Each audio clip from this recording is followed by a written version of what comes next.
Abba Tuhan, Father, Daddy God. Terima kasih. Hamba dapat merasakan kasih-Mu begitu dekat. Pelukan-Mu begitu erat. Keluarga Saat Teduh tak ada satu pun yang sendiri lagi.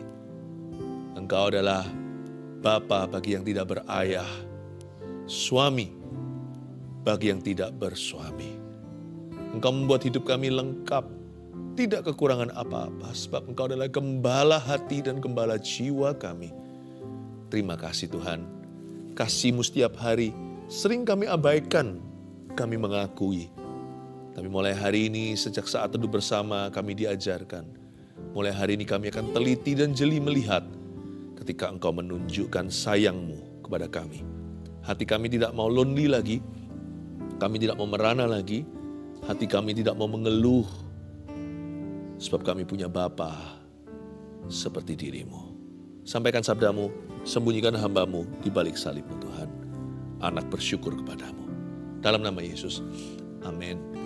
Amin. Kita akan belajar tentang kasih Bapa ya, tapi saya kasih judul begini. Bagaimana Tuhan menunjukkan sayang. Karena kita seringkali abaikan. Kita harus mengenali bahasa kasih-Nya Tuhan Yesus kepada kita. Bapa itu diam-diam mencurahkan berkat. Tapi kita aja yang kurang peka, kita anggap itu semuanya kebetulan. Padahal kalau Tuhan itu menunjukkan sayangnya, itu terlalu kelihatan sebenarnya. Kalau kita mengerti ini, hati kita akan kuat dan tabah melalui apa saja. Bagaimana Tuhan menunjukkan sayang? Saya ambil dari Rut pasal yang kedua, ayat 14-23. Karena panjang ayatnya, saya akan baca sampai ke tengah, lalu habis itu saya jelaskan satu persatu. Boas di sini adalah prototipe Tuhan Yesus di Perjanjian Lama. Anggaplah Boas adalah Tuhan seperti Tuhan bagi kita. Boas bagi Rut. Ketika sudah waktu makan, berkatalah Boas kepadanya. Boas bilang gini sama Rut. Datanglah kemari, kemarilah. Makanlah roti ini dan celupkanlah suapmu ke dalam cuka ini. Lalu duduklah ia di sisi penyabit-penyabit itu dan Boas menunjukkan berti gandum kepadanya. Makanlah Rut sampai kenyang, bahkan ada sisanya. Setelah ia bangun untuk memungut pula, yaitu Rut, maka Boas memerintahkan kepada pengerja-pengerjanya, Boas ini bos besar, dari antara berkas-berkas itu pun ia boleh memungut, maksudnya si Rut. Janganlah ia diganggu. Bahkan haruslah kamu dengan sengaja menarik sedikit-sedikit dari onggokan jelai itu untuk dia dan meninggalkannya, supaya dipungutnya. Janganlah berlaku kasar terhadap dia. Maka Rut memungut di ladang sampai petang, lalu ia mengirik yang dipungutnya itu dan ada kira-kira seeva jelai banyaknya berhenti di sana. Saya jelaskan dulu ayat per ayat. Boas ini lambangnya Tuhan Yesus. Rut seperti gereja, mempelai wanita. Boas ini usia sama Rut terpaut jauh. Jadi boleh dikatakan juga meskipun mereka akhirnya jadi suami istri. Boas berkali-kali kalau memanggil Rut itu menyebutnya anakku. Hubungan kita dengan Tuhan itu juga seperti mempelai pria wanita, tapi juga seperti bapak dan anak. Nah, Boas ini begini, dia ngomong begini, ketika sudah waktu makan, lagi mau makan ini lagi feast, panen atau perayaan tuayan. Mereka ini semuanya adalah petani dan Boas adalah juragan. Boas adalah konglomerat di Bethlehem waktu itu. Ketika sudah waktunya makan, setelah mereka pesta penuaian, berkatalah Boas kepada nyanya di sini Rut, datanglah kemari. Sebuah gerak-gerik yang ramah. Ayo sini, gak apa-apa, ayo ikut aja. Padahal Rut itu tidak on staff, dia tidak ada dalam payroll. Rut itu bukan siapa-siapa, Rut itu notabene seorang pengemis, seorang janda. Permisi boleh gak ya, saya pungut bulir-bulir dari jelai-jelai yang jatuh itu. Karena memang ada hukum Taurat, yaitu janda dan yatim piatu bisa memungut di tanah orang Israel.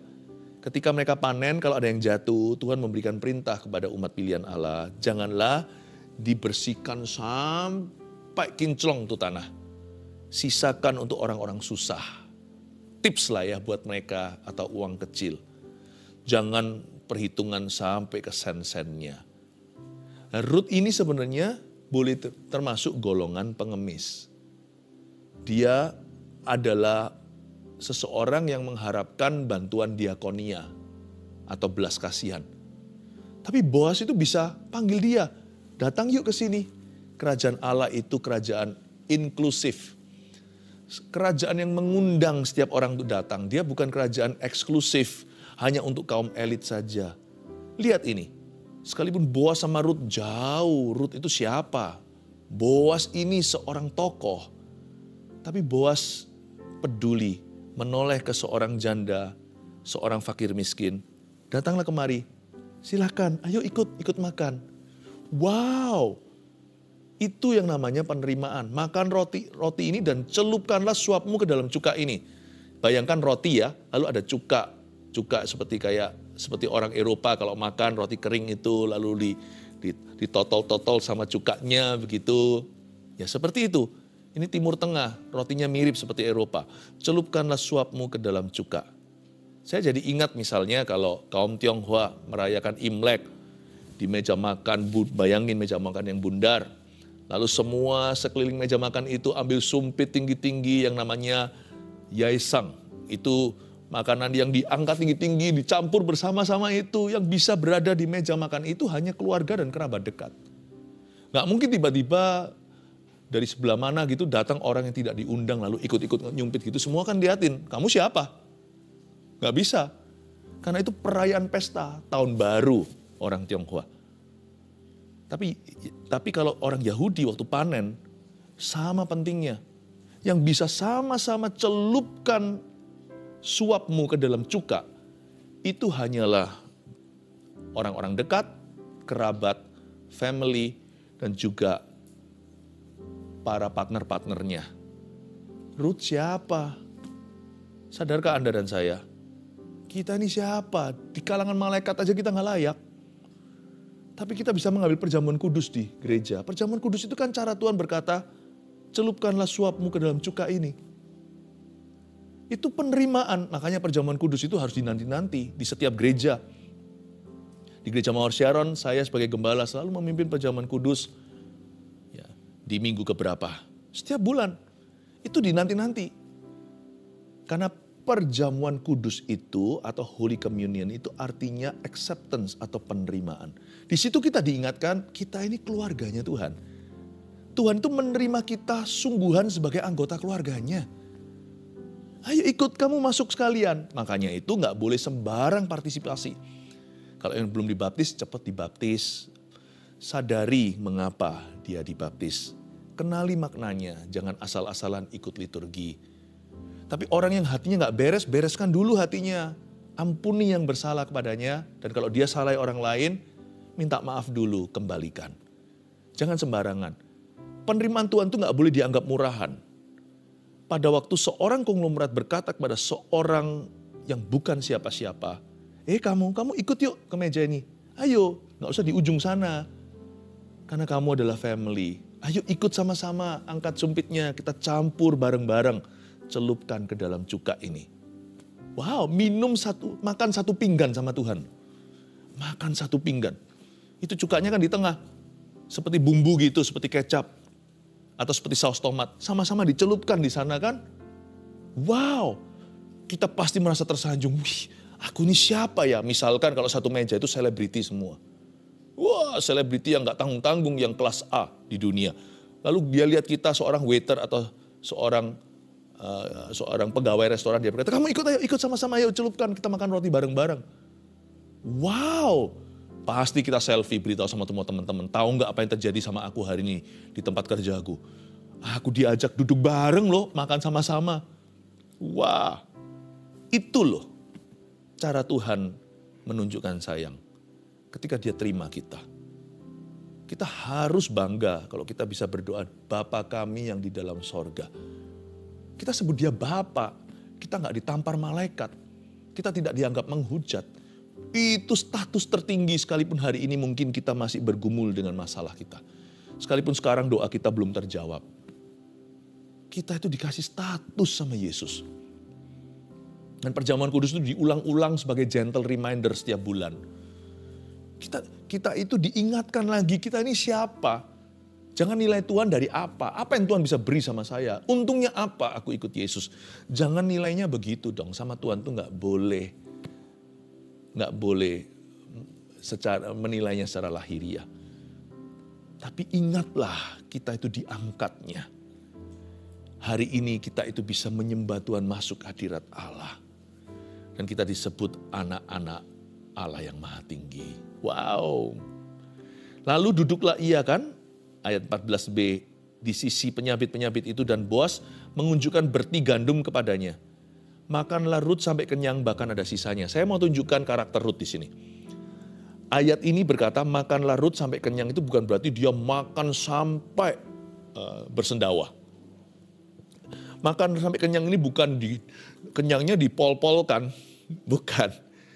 Kalau Anda baca sekali lagi dengan seksama, sebenarnya dalam bahasa Ibraninya itu kesannya begini. Makanlah Rut sampai kenyang, bahkan ada sisanya. Bunyinya begini. Makanlah Rut sampai kenyang, tapi nggak terlalu kenyang, namun dia sisakan untuk mama mertuanya di rumah. Dia permisi, dia berkata, cukup bagi saya Tuan. Tuan Boas, saya cukup makan sekian, makan saya memang nggak banyak. Ya, Rut seorang perempuan, dia jaga badan. Lalu dia berkata, tapi kalau Bapak berkenan, boleh nggak saya ambil beberapa ini untuk mertua saya di rumah. Toh semua orang tahu statusnya. Dia itu tidak berhak di sana.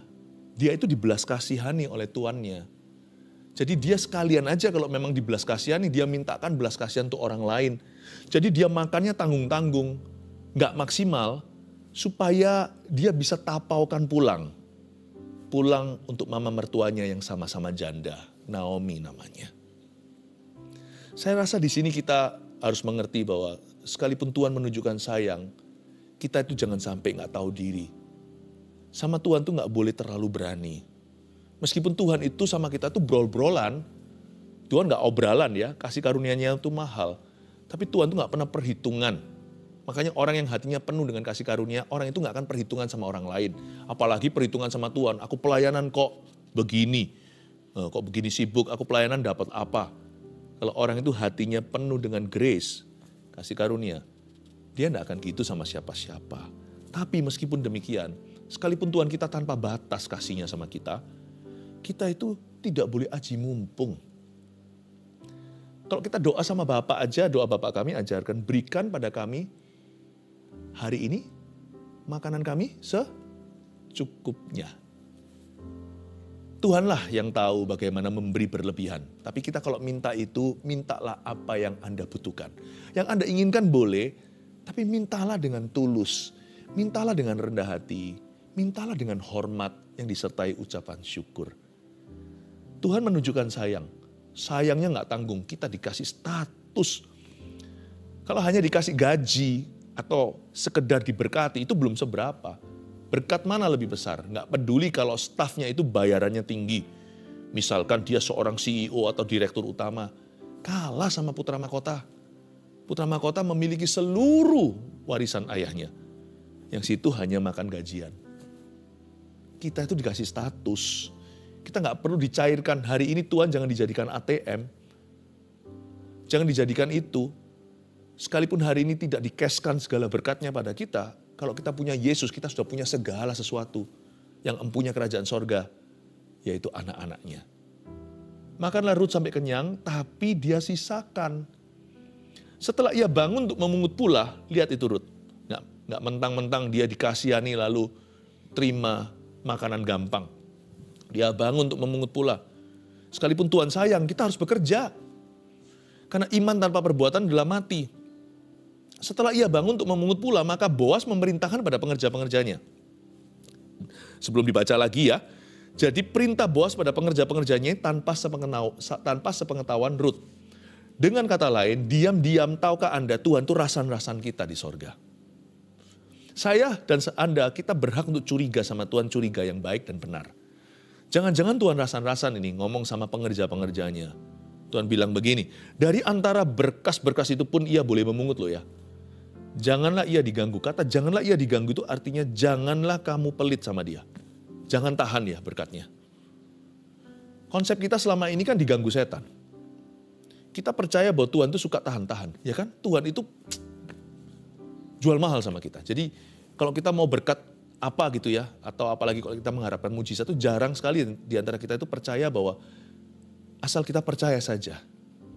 Kita pasti mikirnya, apa ya, harus gimana ya? Karena kita itu sudah biasa dengan sistem berhala. Harus dikerjain dulu kita ini, penyembah-penyembahnya, baru sebelah sana itu ngasih sesuatu.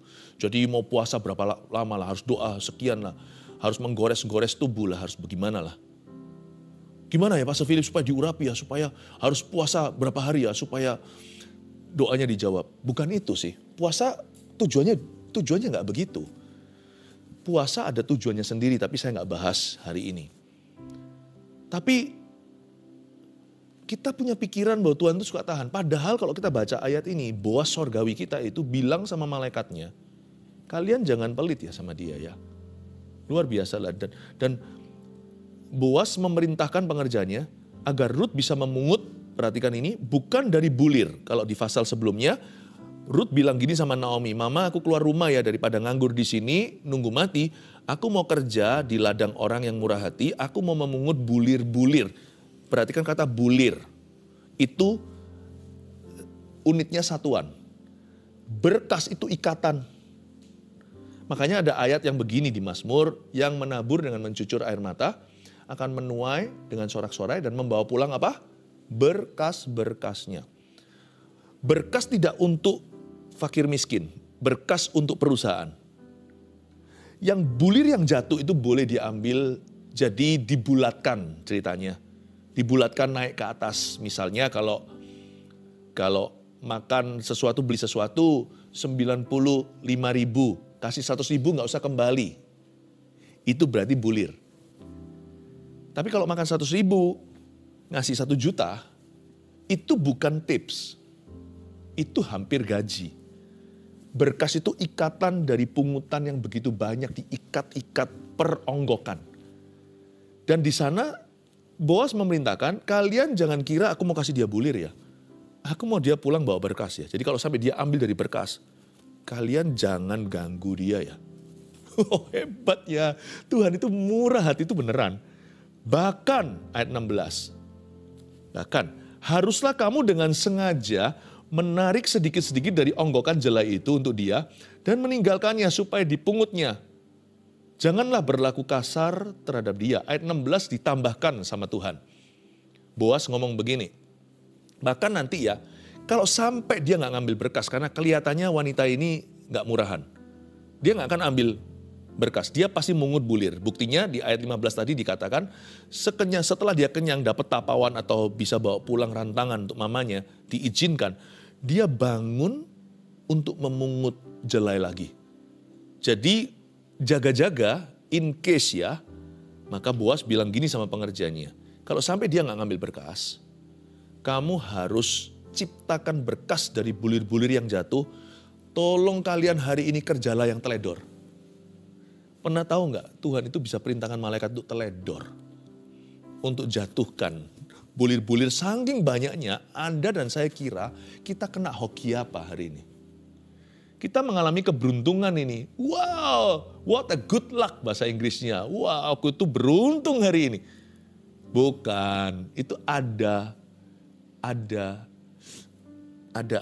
sutradaranya di baliknya. Dia beritahu kamu harus menarik sedikit-sedikit dari onggokan jelai itu untuk dia meninggalkannya. Pura-pura, ups, aduh sorry, oh jatuh, ups jatuh. Bawa berkasnya jatuh beberapa, talinya memang dilonggarkan, bro jatuh ke tanah. Udah gak boleh diambil. Wah gak boleh nih, pasti nanti bos marah sama saya. Pura-pura mereka bicara.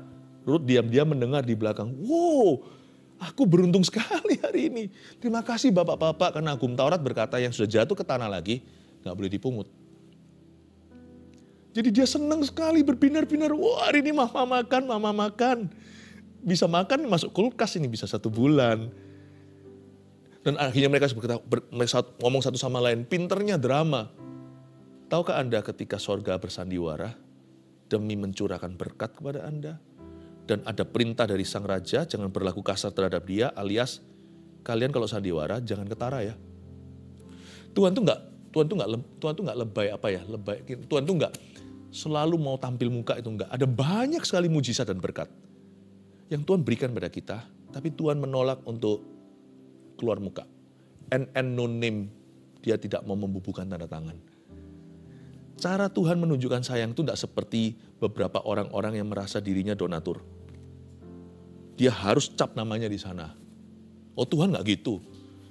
Orang kalau kayanya tanggung, yaitu manusia, itu bisa demikian. Tuhan kita itu kayanya tidak terhingga, malah nggak begitu. Makanya itu semakin mulia seseorang itu biasanya semakin rendah hati. Makanya Yesus berkata, aku lemah lembut dan rendah hati. Ini dia Boas sorga kita.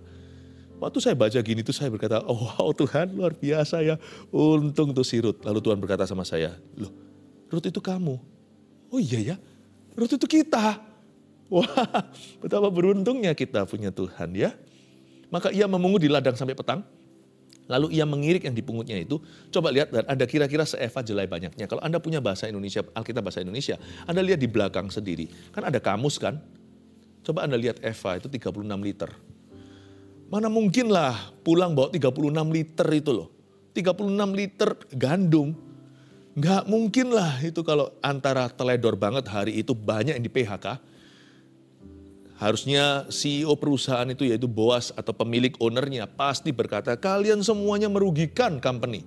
Enggak, soalnya yang memang mau rugi ya bosnya sendiri. Karena bosnya cinta wanita itu. Tahukah Tuhanmu itu kalau mengasihimu mau merugi? Bapak merugi seorang putra satu-satunya. Yohanes 3:16. Karena begitu besar kasih Allah, dia berikan anak yang tunggal. Kalau dia bisa merugi di Kalvari, masa sekarang gak berani merugi for you and me? Patahkan semua pikiran bahwa Tuhan itu pelit, bahwa Tuhan itu jahat. Tuhan gak begitu. Cuman kalau memang betul hari ini tidak diberikan semua yang kita mau, itu pasti Tuhan ngerti apa yang kita butuhkan, apa yang belum kita butuhkan. Ini bukan bulir ini seeva itu. Menurut saya itu berkas. Diangkatnya lah itu lalu masuklah ia ke kota. Ketika mertuanya melihat apa yang dipungutnya itu. Lihat ya, mertuanya lebih pengalaman. Ruth ini polos-polos aja dia ini. Tulus-tulus polos-polos. Tapi mertuanya itu jauh lebih experience. Ketika mertuanya melihat apa yang dipungutnya itu ayat 18. Dan ketika dikeluarkannya dan diberikannya kepada mertuanya sisa yang ada setelah kenyang itu. Maka berkatalah mertuanya kepadanya ayat 19. Mertuanya tahu apa yang sedang terjadi. Waktu dia mungkin raba itu bulir-bulir gandumnya. Waktu dia cium seperti ini yang jatuh bukanlah pinggiran ini jatuhnya dari tengah-tengah ini. Semua yang jatuh ini produk yang bagus. Ini konspirasi nih. Mamanya tahu. Kadang-kadang jemaat gak ngerti. Dibutuhkan mama rohani. Gereja itulah mama rohani. Gereja itu kan mempelai wanita. Kadang-kadang gereja bersuara seperti firman seperti ini. Di gereja Mawar Sharon saya kerap kali ajarkan pada jemaat. You are blessed. You are blessed. You are blessed. Engkau diberkati, engkau diberkati. Salah, ini bukan hoki. Bukan. Wanita tuanya tahu. Gereja itu tua usianya. Rohnya gereja, Roh Kudus itu sudah ada bersama dengan kita sekian lama. Tahu bisa membeda-bedakan roh. Ini bukan roh kebetulan. Maka berkatalah mertuanya kepadanya, di mana engkau memungut dan di mana engkau bekerja hari ini? Syok dia. Di mana kamu mungut? Ini ladangnya siapa kayak gini? Mama kira ini kalau enggak, ini kalau bukan karena kamu, ini bukan hokimu, ini bukan peruntungan, ini kesengajaan, ini. Jangan-jangan nanti dipecat massal ini kalau sampai begini. Kok seorang fakir miskin seperti kamu bisa memungut 36 liter gandum terbaik, gandum wagyu lagi. Ini the best quality, ini kualitas A ini. Lalu dia langsung tahu apa yang Tuhan kerjakan. Diberkatilah. Lihat ayat 19b. Kiranya orang yang telah memperhatikan engkau ini. Ini bukan keteledoran. Ini kesengajaan. Blessed is that man, whoever he is. Siapapun dia. Lalu diceritakannya kepada mertua itu. Pada siapa ia bekerja. Katanya, nama orang pada siapa aku bekerja hari ini ialah Boas. Sekarang coba saya tanya kepada keluarga Saat Teduh. Nama orang pada siapa kita bekerja hari ini ialah Yesus. Sesudah itu berkatalah Naomi kepada menantunya. Diberkatilah kiranya orang itu oleh Tuhan yang rela mengaruniakan kasih setianya kepada orang-orang yang hidup dan yang mati. Lagi kata Naomi kepadanya, orang itu kaum kerabat kita. Naomi langsung tahu siapa itu Boas. Dialah salah seorang yang wajib menebus kita. Lalu kata Ruth perempuan Moab itu, lagi pula ia berkata kepadaku, Tetaplah dekat pengerja-pengerjaku sampai mereka menyelesaikan seluruh penyabitan ladangku. Ayat 21, Rut cerita sama mamanya lagi, mama mertuanya. Tuan Boas ini berkata sama saya, "Mah, kamu tetap dekat ke pengerjaku ya. Tetaplah dekat pengerja-pengerja saya sampai mereka selesaikan seluruh amanat aku. Penyabitan ladangku. Kamu dekat terus. Kamu bergereja terus gitulah. Kamu harus berada di pelayanan yang tetap. Dekat sama hamba-hamba Tuhan dan saudara seiman. Tuhan titipkan pada gereja." Lalu berkatalah Naomi kepada Rut menantunya itu, "Ya anakku, sebaiknya engkau keluar bersama-sama dengan pengerja-pengerjanya perempuan, supaya engkau jangan disusahi orang di ladang lain." Demikianlah Rut tetap dekat pada pengerja-pengerja perempuan Boas untuk memungut sampai musim menuai jelai dan musim menuai gandum. Musim menuai hingga telah berakhir suatu hari nanti. Dan selama itu ia tinggal pada mertuanya. Tahukah, salah satu wujudnya Tuhan sayang sama kita adalah memberikan pada kita penggembalaan tetap dan ladang pelayanan yang tetap. Di situ kita akan terus bertumbuh, kita akan terus berbuah, dan kita akan terus menuai kasih karunia. Ya, saya katakan ini dalam bahasa Inggris dulu, ministry is God's love to us. Banyak orang kira ministry itu, pelayanan itu adalah cintanya kita pada Tuhan. Lebih tepatnya cintanya Tuhan ke kita, karena Tuhan cinta kita, Tuhan izinkan kita melayani Dia. Dan melayani maksud-maksudnya. Makanya jangan sampai attitude sikap hati kita salah. Banyak orang hari ini dalam pelayanan sudah salah sikap hatinya. Peruntukannya itu loh salah pelayanan. Ada orang merasa dengan pelayanan dia memiutangi Tuhan. Ada orang juga mengeluh. Wah, kenapa pelayanan gini-gitu? Wrong attitude, sikap hati yang salah. Ada orang juga merasa pelayanan, ada pula yang menggunakan pelayanan sebagai sebuah pancingan untuk bisa membuat seseorang itu ke gerejanya. Saya rasa itu nggak tepat juga. Pelayanan itu perlindungan. Pelayanan itu tempat tetap. Karena Tuhan sayang kita. Tuhan kasih kita gereja yang baik. Tahukah Anda? Church is God's gift to men. Meskipun gereja tidak sempurna, Tuhan berkata, "Dekatlah pada pengerja-pengerjaku, supaya kamu terus bertumbuh, supaya kamu terus berbuah, supaya kamu terus menuai, masuk dari satu musim menuai jelai ke musim menuai gandum, gandum jelai, hingga berakhir masa anugerah suatu hari nanti." Bagaimana Tuhan menunjukkan sayang? 3 poin tolong Anda catat. 1, dengan menerima kita sebagai anggota keluarganya. Nggak sabar perjamuan kudus nanti, waktu saya pimpin lagi di gereja next time, very soon. Saya tunggu ya nanti ya, Jemaat Gereja Mawar Sharon, saya tunggu di gereja kita tercinta, kita akan perjamuan kudus bersama-sama. Kita rayakan status kita, kita diingatkan, sekalipun kita bisa jatuh dalam dosa, kita tidak akan jatuh dari status. Tuhan itu mengasihi kita. Dan saya percaya kalau kita bertobat, Tuhan bisa pulihkan. Pulihkan orang yang hari ini hidup dalam kesalahan. Cepat kembali, statusmu itu lebih berharga. Cepatlah balik pada Yesus. 2, bagaimana Tuhan menunjukkan sayang dengan mencipta kesan keberuntungan atas kita. Tuhan yang menciptakan kesan, aku beruntung hari ini. Not really.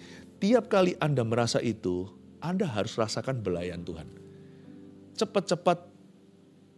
Cepat-cepat bersujud kepadanya dan berkata, "Aku tahu Tuhan, sebenarnya itu adalah Engkau.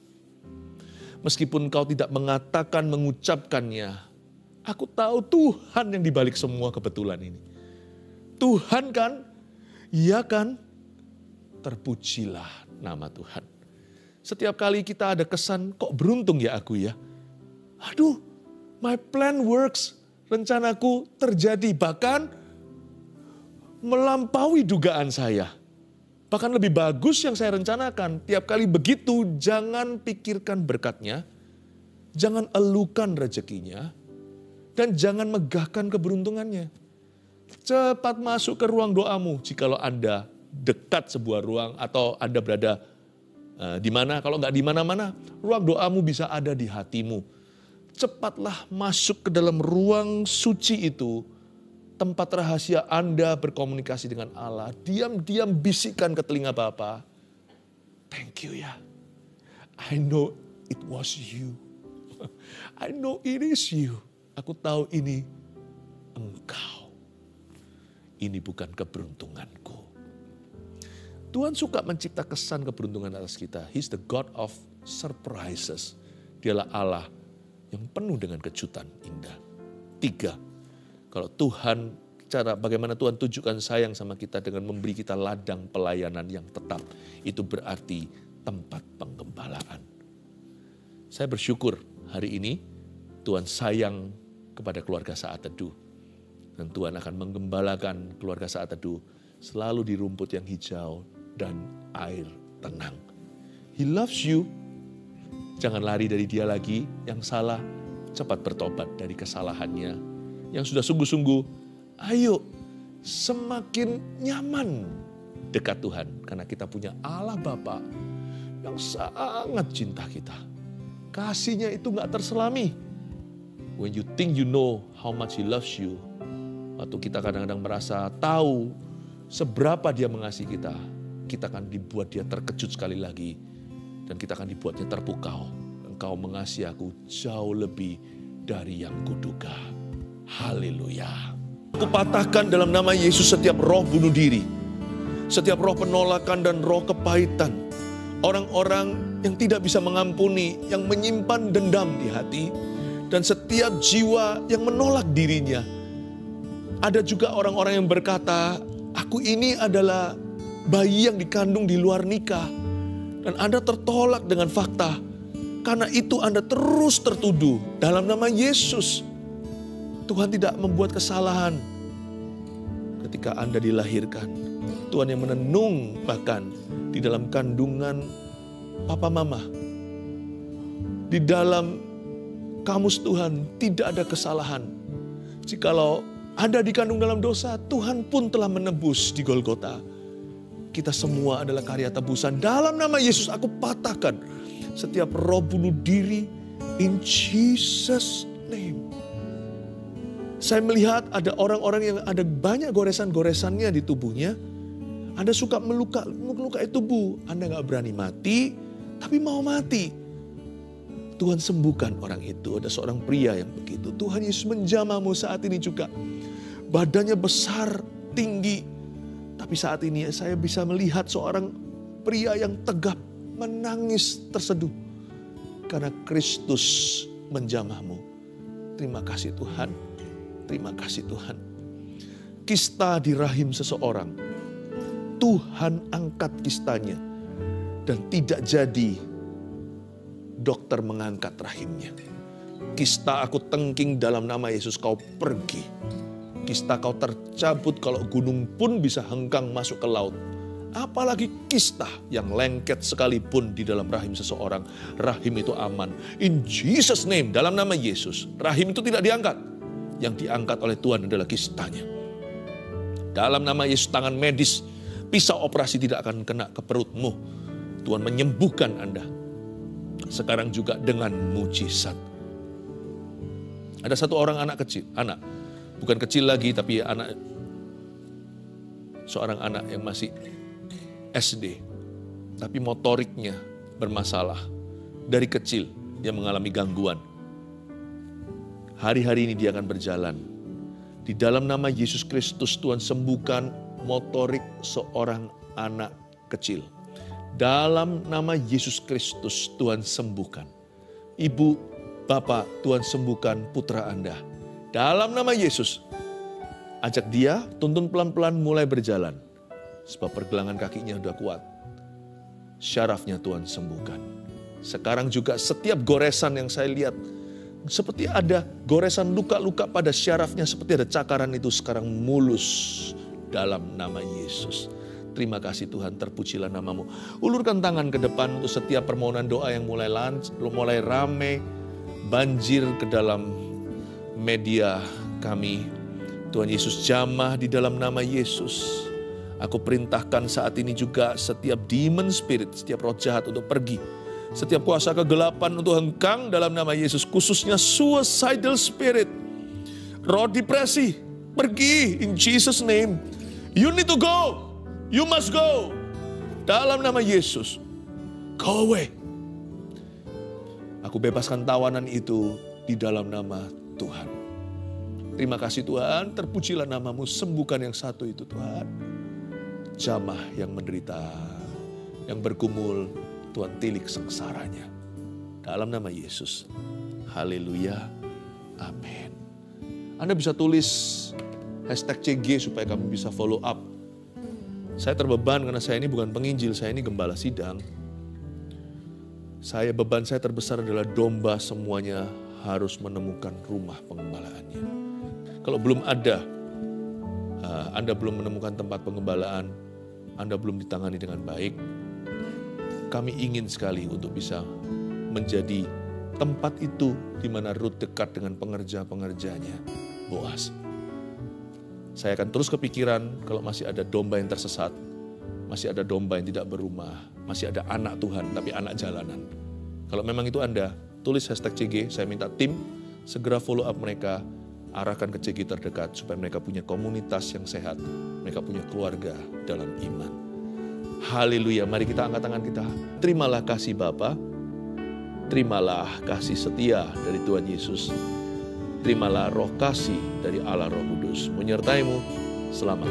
Dalam nama Yesus, amin.